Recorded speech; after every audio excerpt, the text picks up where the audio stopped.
Movie के start में हम एक बीच पर एक सुंदर लड़की को देखते हैं जिसका नाम रोजी था।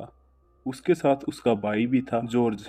जॉर्ज उसे कहता है कि तुम्हारा बॉयफ्रेंड आज तुम्हें ढूंढता ढूंढता घर पर पहुंच गया है। ये सुनकर रोजी के होश उड़ जाते हैं क्योंकि वो नहीं चाहती थी कि उसके बॉयफ्रेंड के बारे में उसकी माँ को पता चले। घर पहुंचने के बाद रोजी की माँ रोजी से कहती है कि अगर तुम चाहती हो तो अपने बॉयफ्रेंड को शाम को घर पर बुला सकती हो, लेकिन रोजी इस बात से इनकार कर देती है। इसके बाद रोजी फिर से बीच पर जाती है और वहाँ पर उसे एक लड़का मिलता है जिसका नाम काई होता है। वह उसे शाम की पार्टी में इनवाइट करता है। शाम को रोजी पार्टी में पहुंचती है और ज्यादा खुशी में बीच पर ही काई के साथ गपागप कर लेती है, लेकिन रोजी ने यह सब पहली बार किया था, इसलिए वह होपलेस महसूस कर रही थी। कुछ दिन बाद रोजी का जन्मदिन आता है और वह अपने परिवार के साथ मनाती है। उसके बाद वह अपने डैड के घर कुछ दिन स्पेंड करने जाती है क्योंकि डिवोर्स के बाद उसकी मॉम और डैड दोनों एक दूसरे से दूर दूर रहते थे। कुछ समय के बाद जब रोजी वापस आ रही थी तब उसे रास्ते में काई मिलता है, पर रोजी उसे देखकर इग्नोर कर देती है। वह ऐसे रिएक्ट करती है जैसे वह उसे जानती ही नहीं। अभी हमें कुछ समय बाद का सीन दिखाया जाता है। अब रोजी ने पूरी तरह से यंग हो चुकी है। वह एक होटल में होती है और एक रूम में जाती है। वहाँ पर एक बूढ़ा आदमी होता है जिसका नाम जेम्स होता है। तब रोजी और जेम्स आपस में गपागप करते हैं। इसके बाद रोजी उससे पैसे लेती है और वहाँ से निकल जाती है। हमें पता चलता है कि रोजी ने धंधा जोरों शोरों से शुरू कर दिया है और वह लोगों से पैसे लेती है और उनके साथ गपागप करती है, और इनके बारे में रोजी के अलावा और किसी को कुछ नहीं पता था। जब रोजी फ्री होती तो वह एक वेबसाइट पर जाती और वहां से उसे पता चलता कि उसका अगला ग्राहक कौन है। एक दिन रोजी एक आदमी के साथ गपागप करती है और जब वो पैसे मांगती है तो वो आदमी पैसे देने के लिए मना कर देता है और वो रोजी से कहता है कि अगर तुमने ज्यादा बकबक की तो मैं ये सब तुम्हारी माँ को बता दूंगा। ये सुनकर रोजी काफी परेशान हो जाती है और वह मन हल्का करने के लिए मूवी देखने जाती है। वहाँ पर उसे वही बूढ़ा आदमी मिलता है जिसके साथ उसने होटल में गपागप किया था। रोजी उस बूढ़े आदमी की तरफ आकर्षक होने लगती है।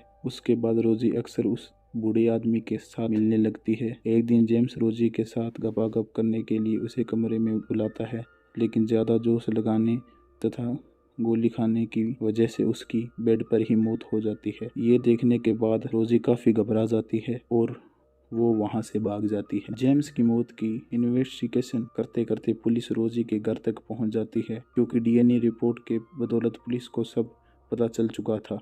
पुलिस वाले रोजी की मॉम को सब कुछ बता देते हैं। सबूत के तौर पर उसे सीसीटीवी फुटेज दिखाते हैं। इसके बाद रोजी की मां को भी पुलिस पर विश्वास हो जाता है, लेकिन पुलिस उससे पूछताछ करके उसे छोड़ देती है। लेकिन रोजी को जेम्स व अपने कारनामों के बारे में बताना पड़ता है। घर आने के बाद रोजी की माँ उसे बहुत ज्यादा पीटती है और उसे बहुत ज्यादा बातें पूछती है, लेकिन रोजी कुछ नहीं बताती। इस हादसे के बाद वह काफी ज्यादा डर जाती है और अपने रिलेटिव के घर में बेबी सिटर का काम करने लग जाती है। एक दिन वह अपने स्टेप फादर के पास जाती है और वह आपस में रोमांटिक होने लग जाते हैं। तभी वहीं पर रोजी की मोम आ जाती है और वह रोजी को अपने कमरे में जाने के लिए बोलती है।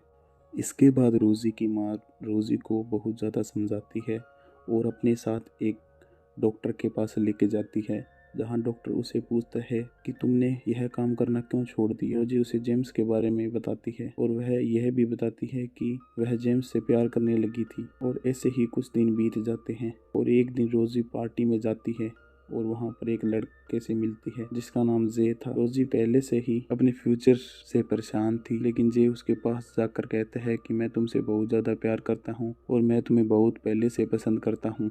यह सुनने के बाद रोजी पिघल जाती है और वो दोनों पार्टी एंजॉय करते हैं और वो दोनों रोमांटिक डांस करते हैं। उन दोनों में ज़्यादा बातें होने के कारण वह दोनों एक रिलेशन में हो जाते हैं और वो दोनों एक साथ गपागप करते हैं। लेकिन इससे रोजी के मोम डैड को कोई दिक्कत नहीं होती थी क्योंकि जे एक अच्छा लड़का था और उसके घर वाले भी जे को बहुत ज़्यादा पसंद करते थे। लेकिन कुछ समय बाद जे से रोजी बोर हो जाती है और रोजी उससे ब्रेकअप कर लेती है क्योंकि रोजी को फिर से गपागप करके पैसे कमाने थे। रोजी अपना पुराना फ़ोन निकालती है, उसे चालू करती है और वो देखती है कि पुराने फ़ोन में बहुत ज़्यादा मेल आए हुए थे। उनमें से एक मेल जेम्स की वाइफ का भी था जो उसे मिलना चाहती थी। उसे मिलने के लिए उसी होटल में जाती है जिसमें वह जेम्स से मिलती थी और वहाँ पर जेम्स की वाइफ होती है।